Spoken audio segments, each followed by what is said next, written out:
భారతదేశంలో అత్యంత శక్తివంతమైన హైడ్రోజన్ రైల్ ఇంజిన్ స్టార్ట్ చేయడం జరిగింది.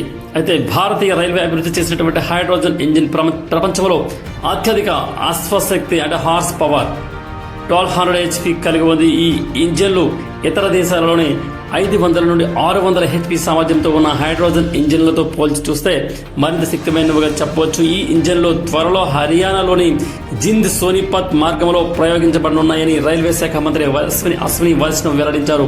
ఈ సాంకేతికతను ఇతర వాహనాల ట్రక్కులు, టగ్ బోట్లు వంటి వాటికి కూడా ఉపయోగించుకోవచ్చు. ఈ అభివృద్ధి దేశీయ సాంకేతికతతో సాధించబడినది. ఈ హైడ్రోజన్ ఇంజిన్లు త్వరలోనే హర్యానాలోని జింద్ సోనిపత్ మార్గంలో ప్రయోగం కోసం సిద్ధమయ్యాయి. ఈ ప్రయోగాలు భారతదేశంలో ప్రాథమిక శక్తి గమనానికి పెద్ద అడుగని చెప్పవచ్చు.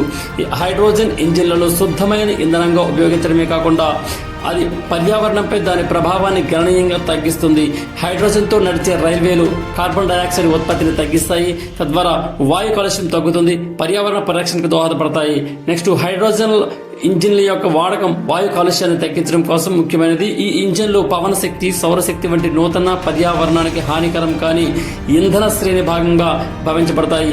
ఈ ఇంజిన్ల ద్వారా దేశవ్యాప్తంగా రైల్వే వ్యవస్థకు పర్యావరణ దృష్టికోణం తీసుకోవడం, కొత్త ఆవిష్కరణలు చేయడం, తద్వారా పర్యావరణ కాపాడుకునే మార్గాలు కనుగొనడం చాలా కీలకమైన దిశలో ఒక అడుగని చెప్పవచ్చు.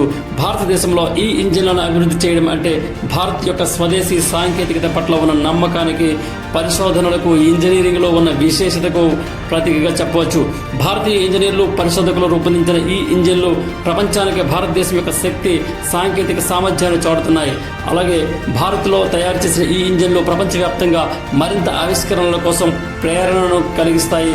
భవిష్యత్తులో ఈ సాంకేతిక విప్లవం అనేది హైడ్రోజన్ ఇంజిన్ల ఈ సాంకేతిక రైల్వే వ్యవస్థను మాత్రమే కాకుండా ట్రక్కులు, టగ్ బోట్ల వంటి ఇతర వాహనాలకు కూడా ఇది ఈ టెక్నాలజీని విస్తరించుకోవచ్చు. దీని ద్వారా ఇండస్ట్రియల్ లాజిస్టిక్స్, మెటల్ మైన్, తట్వికాల రవాణా వంటి రంగాలలో కూడా హైడ్రోజన్ ఇంజిన్లు మరింత విస్తరిస్తాయి. అయితే చివరగా భారతదేశంలో